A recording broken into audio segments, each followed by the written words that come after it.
Hello dear and welcome back to my channel. Hope you're all doing well. Thank you for stopping by once again, and if this is your first time here, you're highly welcome. Please click on the subscribe button to subscribe if you're yet to subscribe, and also give this video a thumbs up. So today's video is on how to make a gigot sleeve. It is a sleeve that has both a pencil part and a puffy part, and it's a very beautiful sleeve. Please watch to the end of this video. Thank you. So I have folded my fabric into two. Actually, I have two pieces folded into two. That is, I'm cutting the two sleeves together, okay? So I folded using half of my round armhole circumference as well as the length of the sleeve I want to cut. So the length of the sleeve I'm working with is 15 inches plus extra 1 inch for hemming allowance, okay? And for the cap's height, I'm using a cap's height of 3.5 inches. Now, if you don't know how I got all this, or if you don't know how to cut a basic sleeve, I will drop a link in the description box on how to cut a basic long sleeve, and I'll also drop a link on how to cut a basic short sleeve. So I've ruled out all my vertical measurements. I also ruled out the elbow length as well, since this sleeve will go below the elbow. Okay, so for me now to continue, I'll measure what I have on my armhole opening. Okay, I would measure that. So that is what I would now impute on my cap's height. I will impute that on my cap's height, and from there I would add my allowance for joining, and then make my sleeve curve. I'll make the curve for the sleeve head. Then on the elbow length, I would impute half of my elbow circumference. My elbow circumference, I'll impute half of that there as well. Okay, and I'll also add my seam allowance. Then on the 15 inches length, I would impute half of my sleeve opening, what I want there, and also add seam allowance. And I'm connecting the points I've made on each line. I'm connecting the points, okay, and this will form my sleeve. Okay, so after doing this, all I have to do now will be to cut out my sleeve. So now I have cut out the basic part of the sleeve. Okay, so what I will do now will be to go into cutting of the puffy part. So before then, I would open up my sleeve and measure from the sleeve head. I will measure where the length I want the puffy part to stop. So I decided to measure from the start. The sleeve head, I measured 8 inches, and that is where I would want the puffy part of the sleeve to stop. So I would indicate that and rule across this point. So this means that the length I want for the puffy part is 8 inches, but to this 8 inches I'll add extra inches to make it a bit bigger and fuller. Okay, so I'm folding my fabric now. I would cut also the puffy part. I'll cut the two sleeves for the two sleeves together. So I folded my fabric into two, and I'm folding again into two equal parts. Okay, so I'll be cutting this in form of a half circle, okay, because I don't have enough fabric. But if you have enough fabric, you can cut a full circle. So I folded into four. Then I'm going to fold my fabric again in bias form. Okay, I'm demonstrating how I folded into two, then into two again, and then I folded in bias form.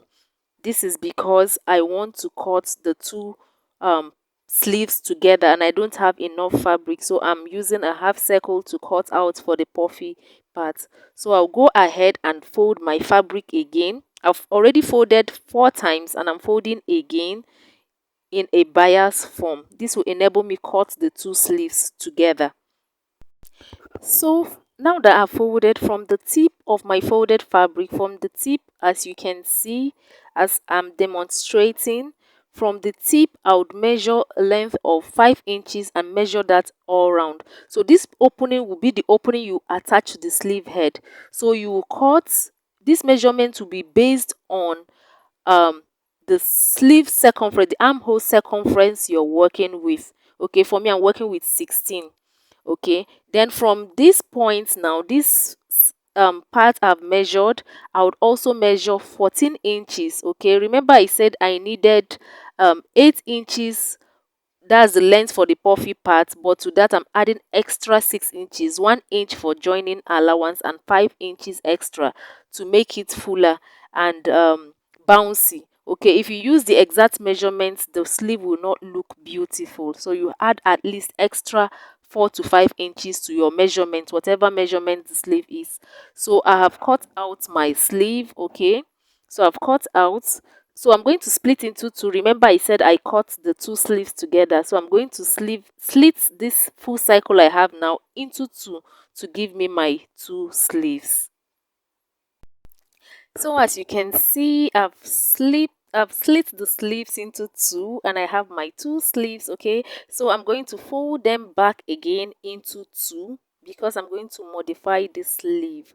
Okay, I'll fold into two, and then from the open part, okay, I'm going to measure take some measurements. Okay, this is to prevent the sleeve from drooping.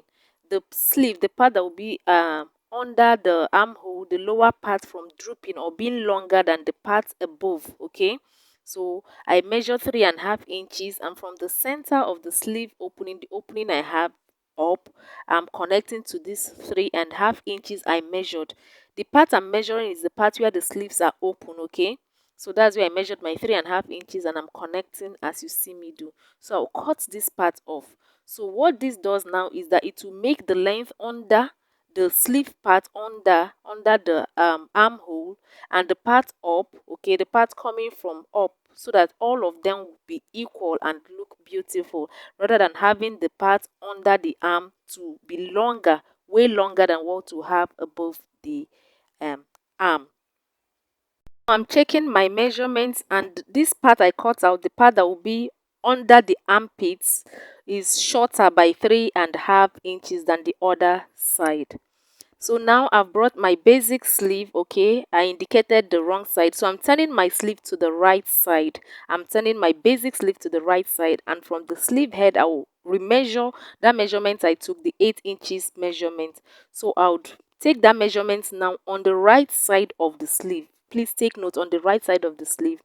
So I would rule across these 8 inches point I have made. So I would now pick one of my sleeve, the circle part I cut. Okay, I would also note the right side and the wrong side of the sleeve. So now what I will do now will be, I'll place the right side of the sleeve on the right side of the basic sleeve. You can see how I'm placing it. So the hem part of the sleeve, that's a much larger circle, I will then pleat it on this line I have made, this 8 inches line. I'll pleat everything and make sure that everything is contained on this line. Okay, I'll do that and show you. So I've already pleated this part, as you can see. All right, it's looking beautiful already. And also take note that I ironed interfacing on this circle part, the puffy part, to give it some structure. This is optional, you may or may not do that.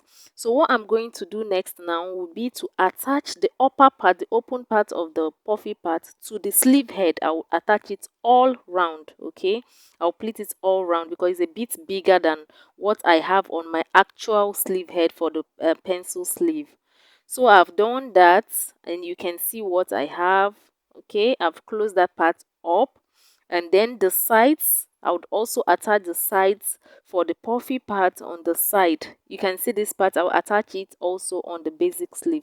So after doing that, I would then use my lining to hem the lower part and close the sides. Okay, I also cut lining for the basic sleeve.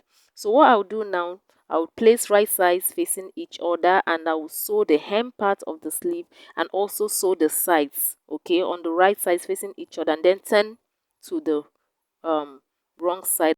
So after hemming, I will turn the lining to the wrong side.